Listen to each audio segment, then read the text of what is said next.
Chris Kell with the last portion of our warm-up, our standing integration work. Okay, and standing integration is just moving through what we call functional patterns, all right? Things that the client does on a daily basis. Bending over to pick things up, stepping in various directions, reaching overhead. Once we've worked on getting the right stuff moving at the right times, we want to practice these basic movements, again, to just make sure everything is nice and turned on and keeping that neuromuscular system working the right way, as much as we possibly can.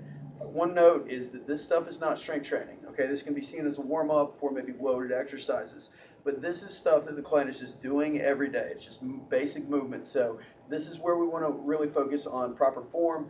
Always we want to focus on proper form, but here in particular to make sure that the right stuff is moving at the right time. And if it's not, we stop and coach them through it. So this can be seen as not strength training, but just mobility work, and just integrating this into stuff the client does daily. All right, so our first exercise would be a squat. Okay, and this could be any multitude of squat variations. A couple ones that I like a lot: a squat to stand, where I grab my ankles, I sit back into a deep squat, hands come up, and I rise. Okay, now this might look a little bit high level, if we're dealing with older geriatrics, but in this case, we could always scale it up or down. So we use a chair. I just have the person come down the chair, so we hip hinge down. I sit back to where I'm able to without rounding my back, okay, or without shrugging my shoulders as I get my arms overhead, okay? As the person gets better, we can move them down to lower surfaces until I can grab my ankles, and do the same thing. The biggest thing are alignment points here. We want to make sure that they look good as they're doing this, okay? For some clients, older clients, their integration work might be just sitting back onto a chair and standing up. All we're trying to do is remind them of those movements and make sure that they're going through them, fairly well. All right, next movement we're going to look at, split squat. All right, split squat is just a great sagittal plane hip mobility exercise. Just coming up and down, all right? Just want to think about dropping my back knee to the ground and popping back up. Split squat can be seen as the precursor to a forward lunge with proper form, okay? And again, proper form here, I want to make sure that the weight is in my heel. I'm coming straight up and down, and I'm not leaning forward, or my knee's not coming forward, my torso is not coming forward excessively, all right? But let's say our client, is a little bit older, maybe they don't have that. Look at their particular issue. Balances their issue. Start them next to a wall, and you say, okay, put your hand here, only come down as far as you can, comfortably without stuff hurting, come back up. We use the range of motion that we have access to. For some clients, it might just be having them hold in a tandem stance and practice balancing, but that's okay.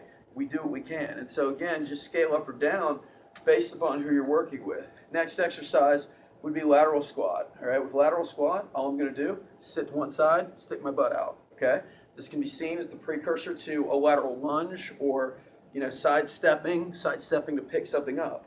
And so we just practice sort of the static version of it first. Sit to one side. Again, stick your butt out like a bad dance move. If we're dealing with maybe a lower level client, older client, can we have them hold in this position, weight shift to one side as much as we can, weight shift to the other side as much as we can, okay? That can be seen as, stepping to the side. Our final lunge in this matrix, we call it, would be a rotary lunge, okay? And this is sort of the precursor to literally rotary lunge, where I, lunge in the transverse plane. I get my legs wide here. I sit back on my heel. I come into this position. All right. You'll feel, if you're doing this for the first time, you're going to feel a weird groin stretch, and that is, one thing that happens. But again, we're just sort of patterning the body to then, accept me doing this. Okay. And so with these, move the mobility along. Make these things as you go along. Their warm-up should be as progressive as strength training. So think, how do I make this more progressive? Maybe you add a step to the movement. Maybe you add, extremity motions, whatever it may be. You're not going to be able to do that with everybody, but it's just a way to sort of reawaken motor control. Okay, and that's really what we're getting at here. All right. The last thing we're going to look at is reaching. Okay, and one of the drills that I like a lot, that we've used a lot over the years, is a downward dog. Okay, downward dog. I start in a push-up position. Put my head between my hands, pause, and come forward again. All right, notice coming into shoulder flexion and coming back. All right, and that might seem pretty high level, but for older clients, maybe you're just having them do a wall slide where the back is against the wall and they're sliding up and down. Okay, really, the sky's the limit. If I wanted to make this harder, I simply have the client come onto the grounds here, come up into shoulder flexion, just like that, okay? And again, the form keys with this one, head comes between the hands, pressing through the heels, head is between my hands, weight is in my palms, head is not up in extension, and I'm coming back down. And again, just making sure that they nail those things, the right stuff moves at the right times. And so being mindful of that stuff, generally with that, we'll do one or two sets of 10 or 6 to 10 of each one. That would be seen as the precursor to our training.